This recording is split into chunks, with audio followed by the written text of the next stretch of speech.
Hey guys, it's Ben, and it's been a week, so it's time to, weigh in and check on my blood sugar and stuff and do all that stuff because this is my vlog. So if you're watching it for the first time, I lost a bunch of weight and then I stopped losing weight and I couldn't lose anymore. And then I got diabetes and then my doctor put me on Mounjaro and then I lost a bunch of weight and I actually lost too much weight. I got down to about 147 pounds and that was about 6 months ago that happened. And now, back 6 months ago, I stopped taking Mounjaro because I couldn't gain weight, couldn't maintain weight, and my blood sugar seemed to be pretty well controlled, and I wanted to see how well it was controlled without the drug. Turns out, not too bad. For instance, when I first started taking Mounjaro, my blood sugar was 474, I think. Sometimes I say it's 475, but I believe it was 474 according to the report that I got. And my A1C was 10.6. 3 months into the drug, 3 months after taking it, my A1C had dropped from 10.6 down to 5.4. And that number, that 474 number, had dropped all the way down from that to averaging 90 to 100 week to week. So the Mounjaro was really controlling my diabetes and my glucose was perfectly controlled. But I had to come off of it because of the reasons that I mentioned, the gaining weight thing and, not being able to maintain a weight. And as it turns out, I've been maintaining my blood sugar pretty well for these last 6 months. I've been pretty much below 130 for the entire 6 months. A couple of times I went above that 130 mark, but only a couple of times. I test my blood once or twice a day now. And then I average it out at the end of the week, and that's where we get this number from. So last week's blood glucose number was 124, and I did even better this week at 120, even though I did eat more food, right? I ate more food this week, kind of on purpose and kind of not so much on purpose.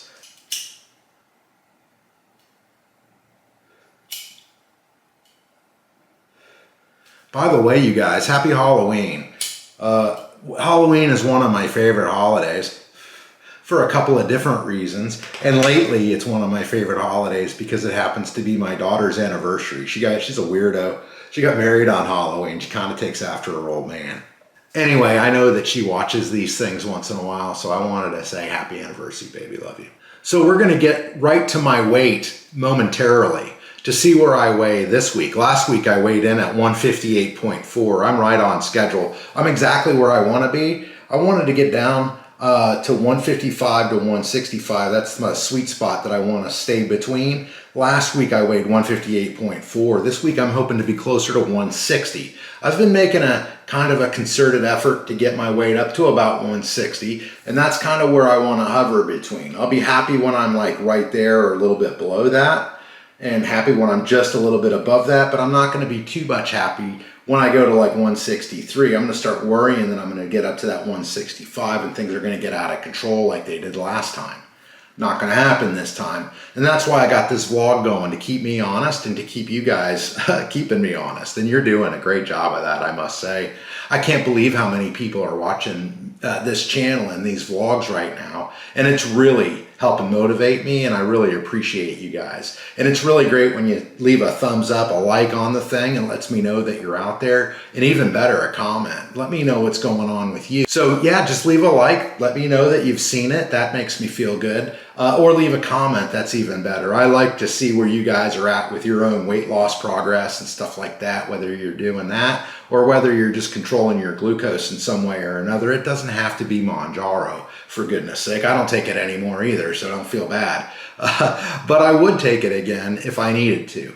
And I've talked to my doctor about that a couple of times, about maybe getting on a lower dose of it and trying it again and seeing if my neuropathy doesn't settle down like it has been lately. I've been seeing a neurologist for some neuropathy that I developed in my right foot, and things are getting a little bit better lately. Not a lot better, a little better. But I thought it was caused by the Mounjaro, so when I got down to 147, it was easy to quit because I was like associating it with the pain in my foot. I was worried about gaining all the weight back overnight, but that hasn't happened. It's been 6 months, and so far so good. I've been controlling it pretty good, and I've noticed right? That my appetite's been pretty much the same. We're gonna talk about that Frag Shack TV comment in a couple of minutes, but let's get to my weight. Before we do that though, I bought a new scale. I asked you guys last week, hey, anybody know what a good scale is? And overwhelmingly, you guys came back with, hey, you should try Renpho. It's got an app on it and you can hook it up to your phone and all that stuff. And that sold me right there, right? That was enough for me because I'm a tech guy. I explained that to you guys. I like the tech, right? I got this Fitbit. So yeah, let's talk about the new Renpho scale that I got. I ordered it on Amazon. It was, I don't remember how much money it was. It was more than I thought it should be. But when I hooked it up and I figured out what was going on, I understood why. And I'm going to show you why too. I'm going to show you the scale and then I'm going to show you the app as we're doing the scale thing and talking about it. So I almost forgot. I need to open up my app to get this thing started. So I select the device and what do I do? Okay.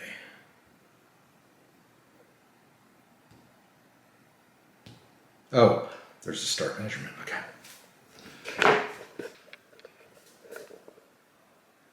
All right, here we go. Last week, we were at 158.4. This week, we're hoping to be closer to 160. I've been averaging about 1.5 pounds, 2 pounds a week. And after this week, if I get over 160, then we really have to get into the maintaining it at that rate. Rather than, we have to get out of the gaining it slowly and get into the maintaining it steadily. So here we go. Let's see. So it's a fancy dancy scale. And my weight, according to this thing, is 161.2. So that's perfect. It's doing a lot of other stuff too, you guys. You see all those numbers at the bottom? I've got all that on my app. All those numbers that were below my weight are stuff like body weight and fat percentage, bone density, and all kinds of stuff. I'm gonna show those on the screen here because it goes right directly from the scale to the app on my phone. I didn't even have to mess with it. I just opened up the app and then I got on the scale and it automatically sent all that information. So I didn't look at any of those numbers because I'll look at my phone later and see what it is. Although, I am surprised by some of these figures that I'm getting. It tells me that I'm 19.5% body fat. I thought I'd be a lot more than that. My BMI, 23.9. My weight, 161.2, as you just saw. My skeletal muscle, whatever that is, 52%. Fat-free mass, 129.8. Subcutaneous fat, 17.5, and it's amber, so I don't know what that means. That could be an indicator that maybe that's low or high. Visceral fat, 6. Body water, 58.1. Muscle mass, 123.2 pounds. Bone mass, 6.4 pounds. Protein, 18.4%. BMR, 1641 kilocalories, whatever that is, kcals. And my metabolic age, this is the part that I love, was 54. 54, right? You guys that know me, you know that I'm almost 60. I'm going to be 60 in a couple of months. So my metabolic age being 54, I like this scale already. It gets 2 thumbs up for me. Seriously, it's going to track my numbers week to week. So it's automatic and I can flip through it any time. And just looking at this app really quick, I can do it. I can look at it per day. I can look at it over the course of a week, over the course of a month. It's pretty cool for tracking stuff. If you're like me, if you're a metrics guy and a tech guy, this scale is what you need. It's going to make things a lot easier for me to track my stuff, and it's going to motivate me to want to do it because this kind of stuff, the numbers, for some reason, for me, make it interesting. Let me know if you can relate with that. Anyway, you guys, that's the new Renpho scale. Wanted to say once again, thanks for all the comments recommending it. I'm liking it so far. And it was so easy to set up with my phone. Normally, I'm not very good at setting stuff like that up, but just downloaded the app. You put my email address in it, and I'd ask a couple of personal questions, like what my weight is, how old I am, that kind of stuff. And then I guess that's what it bases its averages off. So anyway, we're going to be talking about the scale as I get using it more and more, and I'm understanding how some of those numbers really do affect or are an indicator, good or bad, of my health. Because right now I have no idea. I just read them off to you. Anyway, we were going to talk about that comment that I got a couple of days ago, 5 days ago, I think it is, from Frag Shack TV. And I'm going to read it one more time just to make sure that I remember. He said, I posted here a few months ago. It's now been 3 months since I stopped taking Mounjaro 10 milligrams, and I still do not have my taste of food back. And it's like I'm still on the medicine. I don't have an appetite, and I can't seem to find food that is satisfying. Does anyone have a similar issue like mine from taking this drug? And I will tell you, at Frag Shack TV, that I did have a similar issue to you, and I guess I still have a similar issue to you. Because when I started taking Mounjaro, some of my favorite things quickly became not my favorite things anymore, especially the stuff from like places like Sonic, Burger King, McDonald's. The greasy hamburgers is what I'm talking about. I used to love them, and it didn't matter where from. My favorites, though, were from Brahms. That's a kind of a local Oklahoma place. They serve the best hamburgers. I can't even eat them there. There's something about the oiliness of them or something. If my wife makes me a homemade hamburger, I'm okay with it, and I love it, right? But I can't eat like fat places from fast food. I can't eat them. They make my stomach upset. They kind of make me feel queasy, and they don't taste good to me anymore, whereas I used to love them. Another example of this is the beverages that I drink now, mostly water, to be honest with you. But it used to be I would drink Diet Coke by the case. Like on a daily basis, I'd go through a 12-pack at least, right?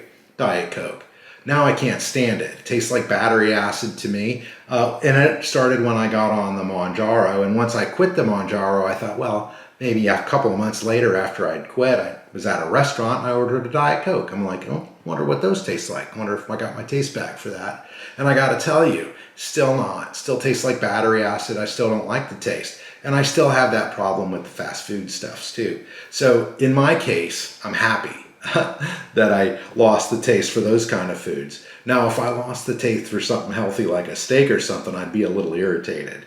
But I haven't. If anything, my taste for meat has improved, and my taste for the bad foods has diminished a little bit. I used to love potatoes. I still like potatoes, but I don't have to have potatoes. I used to have, if I would go to get a Happy Meal or something, and not even a Happy Meal, it's the quarter-pound McDonald's thing with the large fry, right? You'd have to get the large fry because the fries are the best part.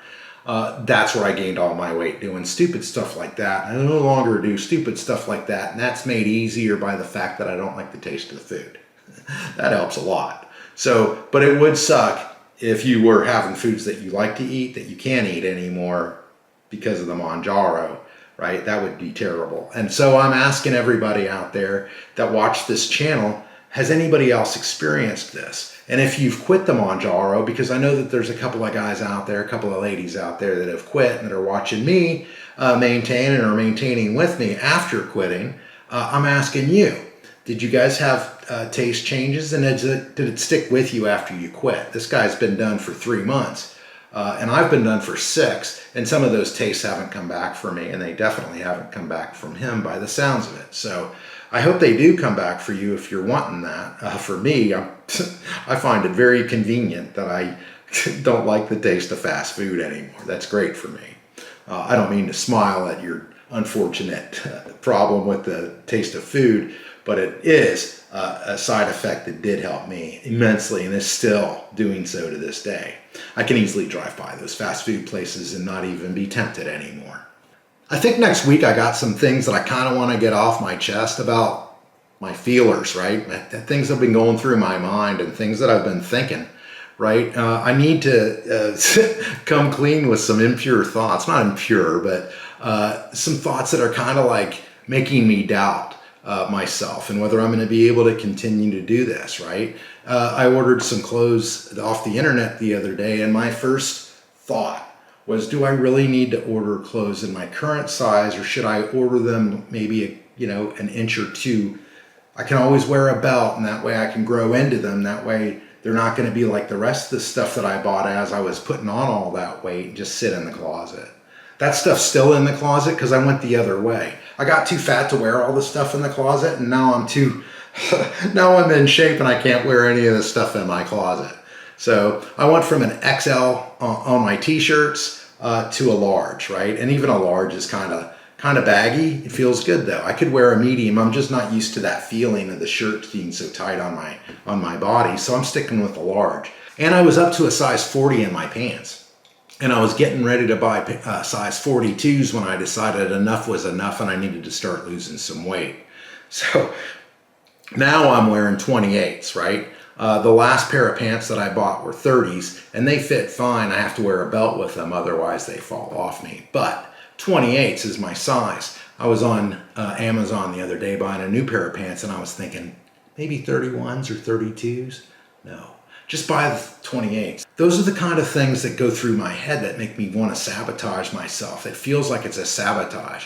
I should buy the right size for me. That way I'm even more inclined to watch it and make sure that this time is the time that I actually keep it off. I've lost weight in the past. I've never been able to keep it off. I've lost weight many times in the past and never been able to keep it off. This time is going to be different, I hope. And so far, so good. This is the longest, right? I've gone 6 months now. And I'm gaining weight a little at a time because I want to, because I'm eating just a little bit extra in order to make that happen. This week I'm at 161.2 pounds. That's perfect. It's exactly where I want to be. So now I need to start cutting it back a little bit. This is the experimental week. This is where we're going to find out, right, how much I have to cut it back to kind of maintain. So this is why I wanted to get to this spot, 160, between 155 and 165, so I could teeter-totter back and forth between the weights, so I could maintain my goal weight. Anyway, guys, that's enough of me rambling, and I apologize. I get off track sometimes. We'll see you next week.